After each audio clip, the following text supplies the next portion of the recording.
Are you the driver or the passenger? Listen to this episode, see where I'm going with this one. Welcome to another episode of the Wedding Business Solutions Podcast. I'm your host, Alan Berg. I'm a speaker, author, sales trainer, website reviewer, and I help businesses like yours sell more, profit more, and have more fun doing it. Enjoy this episode. Hi, it's Alan Berg. Welcome back to another episode of the Wedding Business Solutions Podcast. I was thinking about this the other day, that there are times that even if you are the owner of a company, or even if you are the manager or boss of other people, you have people that report to you, there are times when you're the driver, there are times when you're the passenger. And the question is, how okay are you with that? There are some people that just can't be a passenger. They always have to be feeling like they're in control, feeling like they're running the show.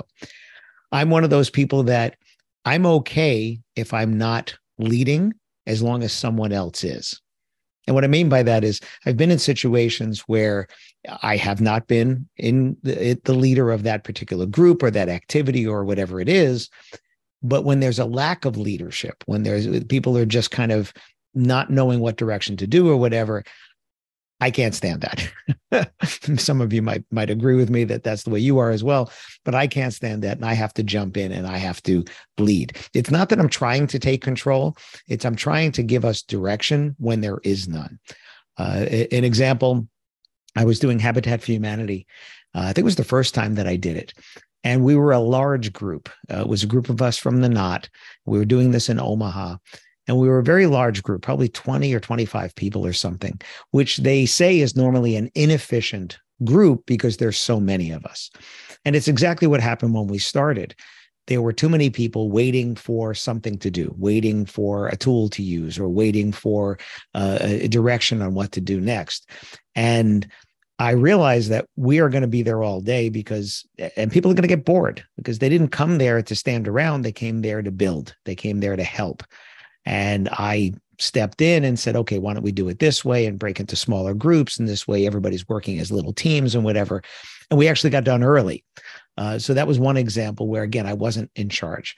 I've had this with team building exercises where it's not my company. I'm a consultant to a company. They invite me to come to their team building and I get on a team and I'm not trying to lead. I'm just trying to be somebody that's on this team doing stuff.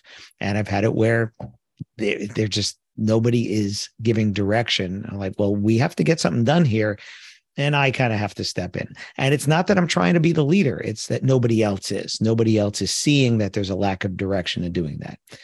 But I'm also okay when somebody else is leading by taking good direction and by being a good helper, hands, brains, whatever it is that is needed for that particular thing. So there are times when you're the driver and there are the times when you're the passenger. And if you're confident in who the driver is, then you're okay being a passenger. If you're not, then it's maybe a problem that you're in the wrong vehicle. I'm using this as a metaphor, of course, not physically, although I guess that could be true. If you're a passenger in a car and you don't feel the driver is driving safely, you want to get out of the car. And it's kind of the same thing in business and life. If whoever is leading, you're not confident in their abilities, you think they're taking you in the wrong direction. Yeah. Do you have to become the driver, or is it okay to just get off the bus or get out the car or get out of that company or get out of that situation? So this is really just about how okay are you with not being the leader? And I think most of us, if not all of us, have been an employee at one point, even if we're the employer at this time. And I remember one of the best compliments I ever got was from an employer many, many, many years ago, 30 plus years ago. And he said, you're the kind of person that's never going to get fired.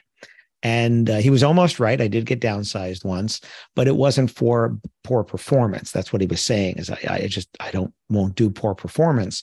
That was a different situation. That was a activist investors taking position in a company and had a big, massive layoff over there. That's different than you just did a poor job and you got fired. That's something maybe instilled in me. My dad always told me, if you take a job, do it to the best of your ability. If you don't like the job, don't do a bad job. Leave, right? Never do a poor job. If you don't like the situation, leave. And that's what I did. That's actually how I got into the wedding and event industry.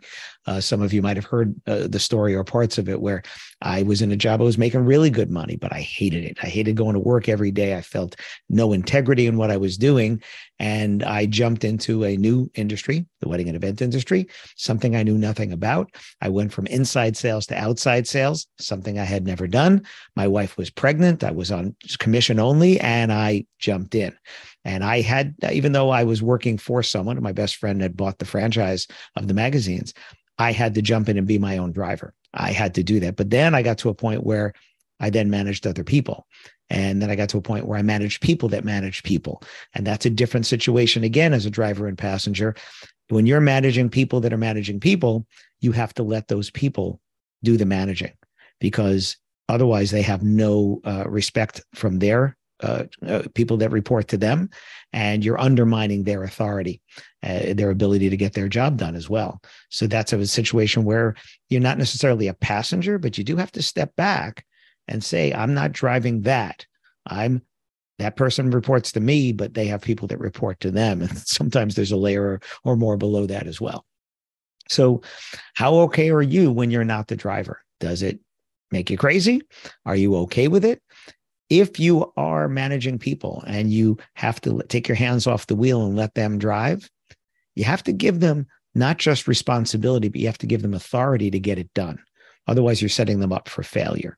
And that's a management and a leadership thing. That's the difference between management and leadership. You do have to manage processes and things, but I think you lead people and let them manage the processes. So again, that's sometimes you have to take your hands off the wheel and let somebody else drive.